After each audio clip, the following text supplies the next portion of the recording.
Hello दोस्तों, नमस्कार। स्वागत है आपका आपके अपने YouTube channel study with Uttarakhand में।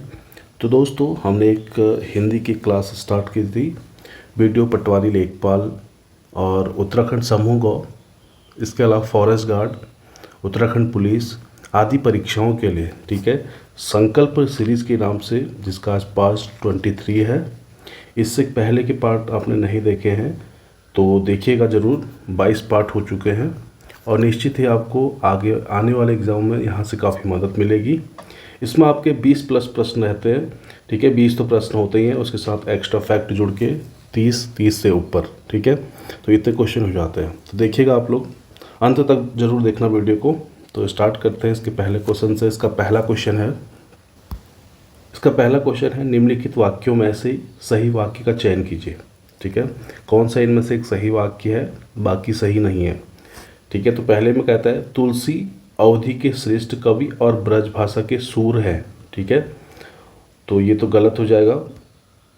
ऑप्शन बी में देखिएगा, तुलसी अवधि के श्रेष्ठ कवि हैं और सूर ब्रजभाषी हैं, तो ये भी आपका गलत हो जाएगा। ऑप्शन सी में कहता है तुलसी और सूर अवधि और ब्रजभाषा के श्रेष्ठ कवि हैं, ये भी गलत हो जाएगा, ठीक है। ऑप्शन डी में देखिएगा, तुलसी और सूर क्रमशः, ठीक है, ये बिल्कुल सही है। जो तुलसीदास थे वो अवधि के हैं और सूरदास ब्रज भाषा के श्रेष्ठ कवि है, बिल्कुल सही है, ठीक है। तो औरों में तो ये नहीं बन रहा है। जो इसका सही आंसर होगा ऑप्शन डी बिल्कुल सही है, तुलसी और सूर, ठीक है। दोनों अलग अलग हैं, तुलसीदास और सूरदास की बात कर रहा है।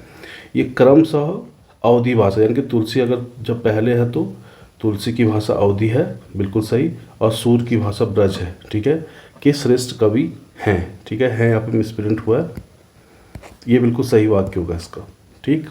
अगला क्वेश्चन देखिए, क्वेश्चन नंबर 2। क्वेश्चन नंबर 2 में कहता है अरविंद शब्द का पर्यायवाची शब्द बताइए, ठीक है। अरविंद किसका पर्यायवाची है बताइए। ऑप्शन में बता कल्प वृक्ष, तो नहीं। ऑप्शन बी केवड़ा, नहीं।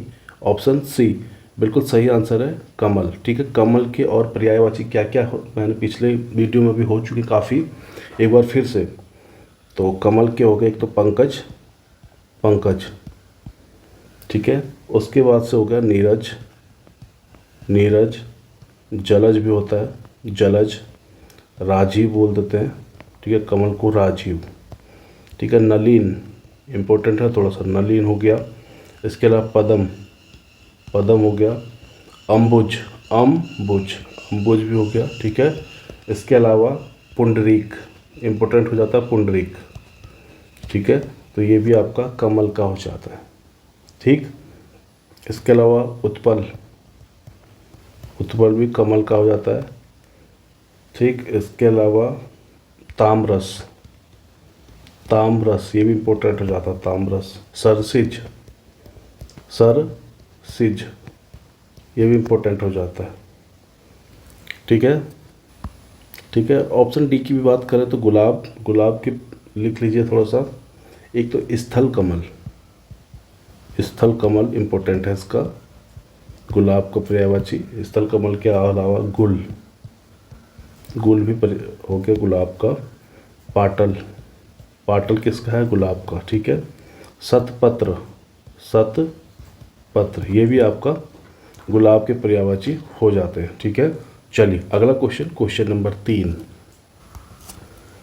क्वेश्चन नंबर 3 में कहता है निर्धन में कौन से शब्द है। निर्धन यानी कि जिस पर धन ना हो उसको निर्धन कहा गया, यानी कि गरीब की बात हो रही है, ठीक है। तो इसका संधि है तो क्या है। ऑप्शन ए अयादि संधि, ऑप्शन बी यण संधि, ऑप्शन सी व्यंजन संधि, ऑप्शन डी विसर्ग संधि, ठीक है। सबसे पहले संधि विच्छेद करना आना चाहिए आपको। संधि विच्छेद होता है निर्धन का, निहिधन, लिख देता हूँ मैं, निहिधन धन, ठीक है, निहि प्लस धन, ठीक है। ये आपका संधि विच्छेद हो जाएगा था, तो ये हो जाएगा आपका विसर्ग संधि। ऑप्शन डी इसका बिल्कुल सही आंसर होगा पहला, ठीक है। तीसरे का डी, ठीक है, विसर्ग संधि का उदाहरण है। अगला क्वेश्चन देखिए, क्वेश्चन नंबर 4। चलिए क्वेश्चन नंबर 4 में कहता है अंबर पनघट में डूबो रही तारा घट उषा नागरी में कौन सा अलंकार है, ठीक है। ऑप्शन ए में दिया है अनुप्रास अलंकार, ऑप्शन बी श्लेष अलंकार, ऑप्शन सी रूपक अलंकार, ऑप्शन डी उपमा अलंकार। तो इसका सही आंसर है ऑप्शन सी, रूपक अलंकार। रूपक अलंकार होता क्या है? वह अलंकार जहाँ गुण की अत्यधिक समानता के कारण उपमेय में उपमान का अभेद आरोप लगाया जाता है, उसको आपका रूपक अलंकार कहते हैं। ठीक है, उसको क्या कहा जाता है? रूपक अलंकार। और कभी कभी यह आ जाता है, ये पंक्ति किसकी है? अंबर पनघट में डुबो रही, ये पंक्ति किसकी है? तो आपको पता होना चाहिए, ये पंक्ति है जयशंकर प्रसाद जी की, जयशंकर प्रसाद जी की। ठीक है, ये इनकी पंक्ति है और इसमें रूपक अलंकार है। ठीक है, रूपक अलंकार वह अलंकार जहाँ गुण की अत्यधिक समानता के कारण उपमेय में उपमान का अभेद आरोप माना जाता है। ठीक है, तो वहाँ पे आपका रूपक अलंकार होता है। अगला क्वेश्चन देखिएगा, क्वेश्चन नंबर 5 में कहता है मैं खाना खा चुका था, इस वाक्य में कौन सा भूतकालिक भेद है? ठीक है, तो इसमें सबसे पहले तो आपको ये पता होना चाहिए, तो भूतकाल में आ रहा है तो था आ रहा है इसमें, तो ये भूतकाल का होगा। और इसमें भी कौन सा? मैं खाना खा चुका था, यानी कि पूरी बात हो चुकी है इसमें, तो इसका सही आंसर है ऑप्शन डी, पूर्ण भूतकाल। ठीक है, तो भूतकाल इसका बिल्कुल सही आंसर है ऑप्शन डी। तो भूतकाल के भेद आएगा तो कितने भेद हैं? भूतकाल के 6 भेद हैं। कितने हैं? 6। ये इंपॉर्टेंट हो जाता है, भूतकाल के 6 भेद होते हैं। उसमें से एक सामान्य भूत, एक आपका आसन्न भूत हो गया, ऑप्शन में देखिएगा पहले, आसन्न भूत हो गया, और इसके अलावा संदिग्ध भूत हो गया और सामान्य भूत। ठीक है, ये 3 तो आपके यहाँ पे हो गए। इसके अलावा एक पूर्ण हो गया, ये 4 हो गए। ठीक, इसके अलावा एक आसन्न भूत, ये तो हो गया ऑप्शन ए में। एक अपूर्ण भूतकाल भी होता है। ठीक है, भेद में आएगा तो कभी 6 भेद कौन कौन से, तो एक अपूर्ण भूतकाल भी आता है, अपूर्ण भूतकाल। और एक लास्ट कौन सा? हेतु मद, हेतु मद भूतकाल। ठीक है, तो 6 भेद होते हैं भूतकाल के, जो जिसमें 4 ये ऑप्शन में है, एक अपूर्ण भूत हो गया और एक हेतु मद। ठीक है, 6 भेद होते हैं भूतकाल के। अगला क्वेश्चन देखिए, क्वेश्चन नंबर 6। तो क्वेश्चन नंबर 6 में कहता है राजा सेवक को कंबल देता है, वाक्य में रेखांकित पद में कौन सा कारक है? ठीक है, तो इसमें कौन सा कारक है? ऑप्शन ए संप्रदान कारक, ऑप्शन बी कर्ता, ऑप्शन सी कर्म कारक, ऑप्शन डी संबंध कारक। ठीक है, तो किसी का देने का भाव जब आता है तो ऑप्शन ए, ठीक है, आपका संप्रदान कारक होता है वहाँ पे। ठीक है, संप्रदान कारक होता है। सबसे पहले तक कारक किसे कहा जाता है? संज्ञा या सर्वनाम के जिस रूप से उसका सीधा संबंध क्रिया के साथ पता चलता है उसे कारक कहते हैं। ठीक है, उसे कारक कहते हैं।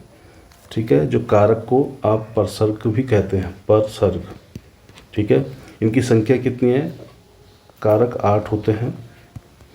ठीक, एक तो कर्ता, एक कर्म, एक करण। कर्ता, कर्म, करण, संप्रदान, अपादान, संबंध, अधिकरण और संबोधन, ये 8 आपके कारक या परसर्ग हैं।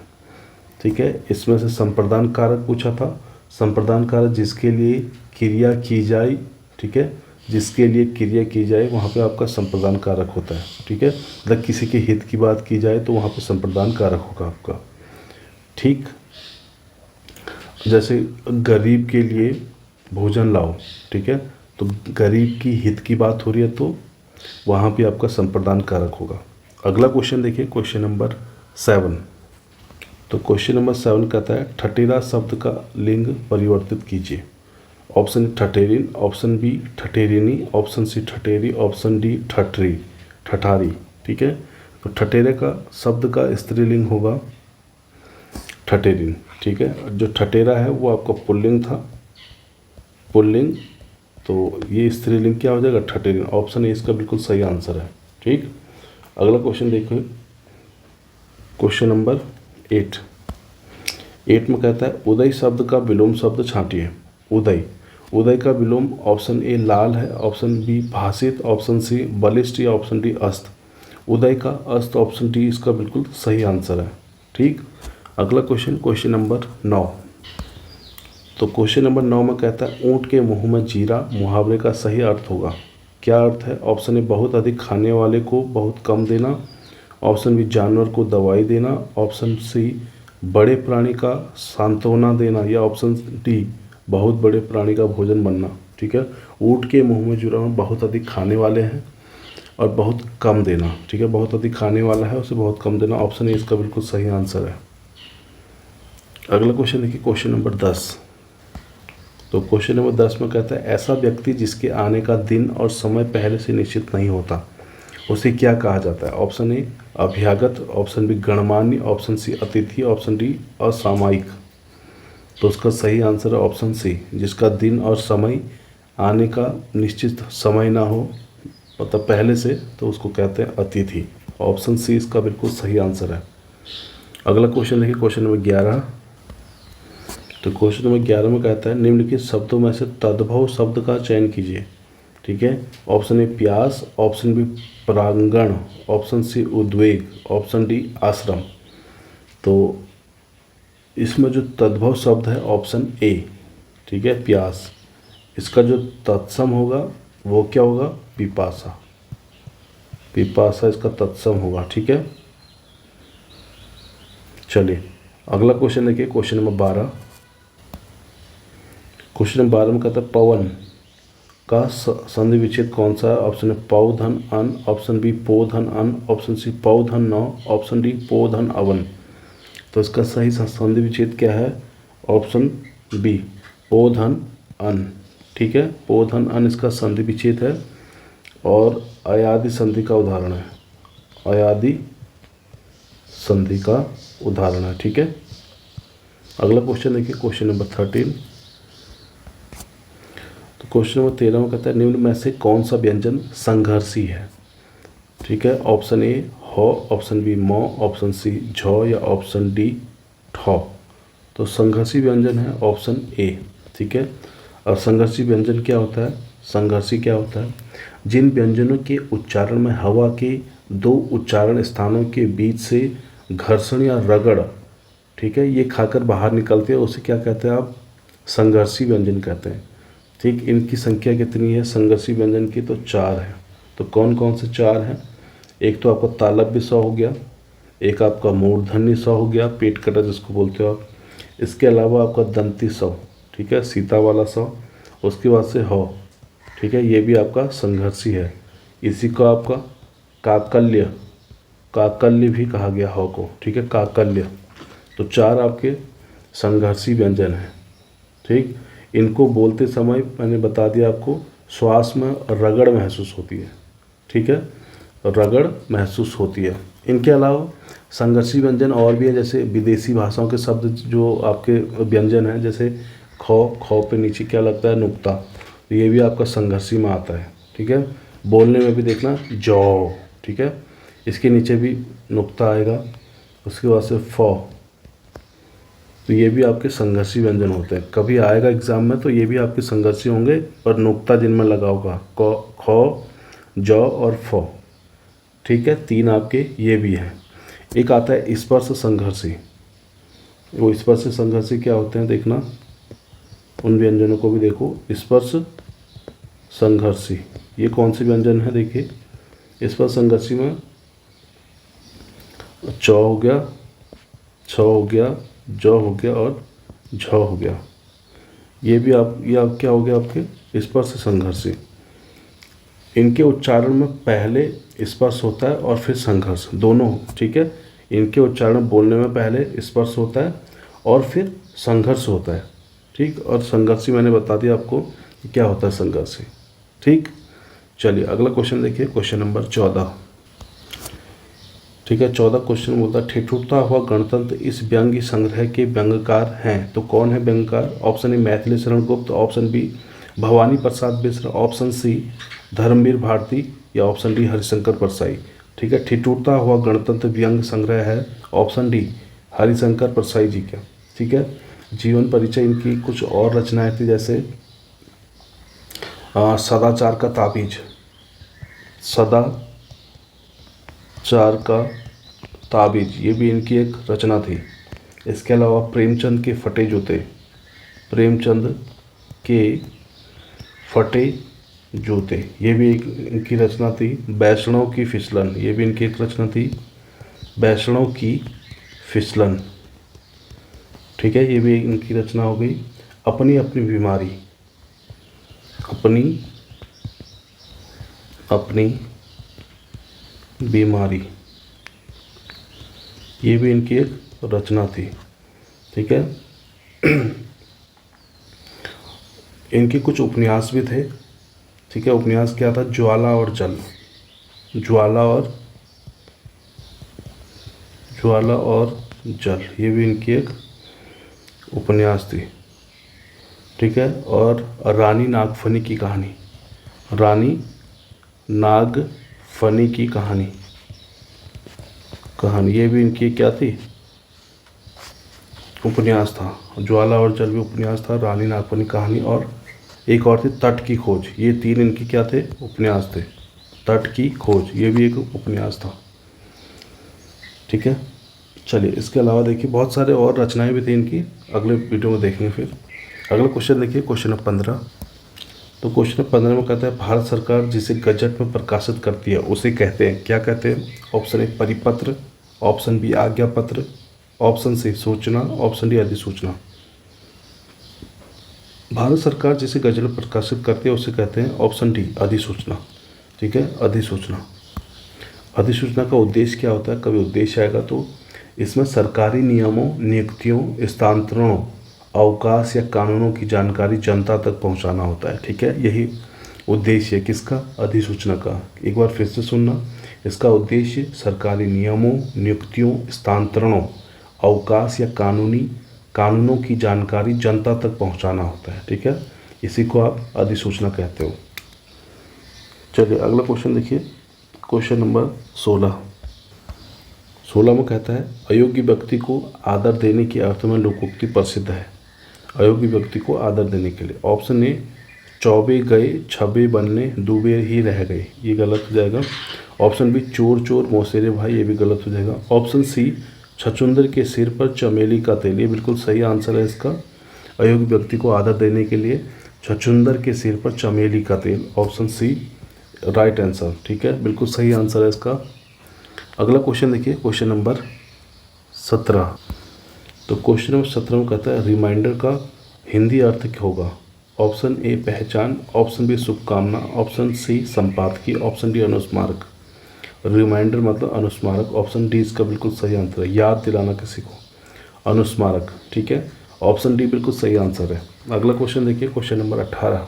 क्वेश्चन नंबर 18 में कहता है कथन एक वाक्य सार्थक शब्द का समूह है जिसमें कर्ता और क्रिया दोनों होते हैं, बिल्कुल सही है, ठीक है। कथन एक में कहता है वाक्य जो है सार्थक शब्द का समूह है, बिल्कुल सही, जिसमें कर्ता होता है और क्रिया दोनों होते हैं, बिल्कुल सही। कथन 2 में कहता है वाक्य में उद्देश्य और विधेयक आवश्यक अंग हैं, ये बिल्कुल सही है। वाक्य में उद्देश्य भी होता है और विधेय भी होता है, ठीक है। वाक्य में उद्देश्य और विधेय दोनों होते हैं, ये अंग हैं इसके, बिल्कुल सही है। तो ऑप्शन ए में कहता है केवल कथन 2 सही है, गलत हो जाएगा। ऑप्शन बी कथन 1 व 2 दोनों सही है, ऑप्शन बी इसका बिल्कुल सही आंसर हो जाएगा, ठीक है। अगला क्वेश्चन, क्वेश्चन नंबर 19। एक क्वेश्चन और आ गया, निस्तारण का अंग्रेजी रूप है तो क्या है? ऑप्शन डिस्पोजल, ठीक है, निस्तारण का डिस्पोजल, ऑप्शन ए इसका बिल्कुल सही आंसर हो जाएगा। निस्तारण का अंग्रेजी रूप है डिस्पोजल। ऐसे क्वेश्चन एग्जाम में पूछे गए हैं पहले, ठीक है, इसलिए क्वेश्चन कराए गए हैं आपको। तो अगला क्वेश्चन देखिए, क्वेश्चन नंबर 20। जो लोग नए जुड़ेंगे सब्सक्राइब जरूर करना, शेयर कर दीजिएगा, वीडियो को लाइक करके जरूर जाना दोस्तों। नेक्स्ट वीडियो आएगी जोश के साथ, ठीक है। क्वेश्चन नंबर 20 पर कहता है अनाहूत शब्द का विलोम होगा, क्या होगा? ऑप्शन ए समीहूत, ऑप्शन बी प्रतिहूत, ऑप्शन सी आहूत, और या ऑप्शन डी आहूत, ठीक है। तो इसका सही आंसर है ऑप्शन सी, ठीक है, आहूत बिल्कुल सही आंसर है इसका। आहूत, अनाहूत शब्द का विलोम आहूत, ऑप्शन सी बिल्कुल सही है, ठीक है दोस्तों। ये इस वीडियो का आखिरी क्वेश्चन था, मिलते हैं नेक्स्ट वीडियो में, थैंक यू।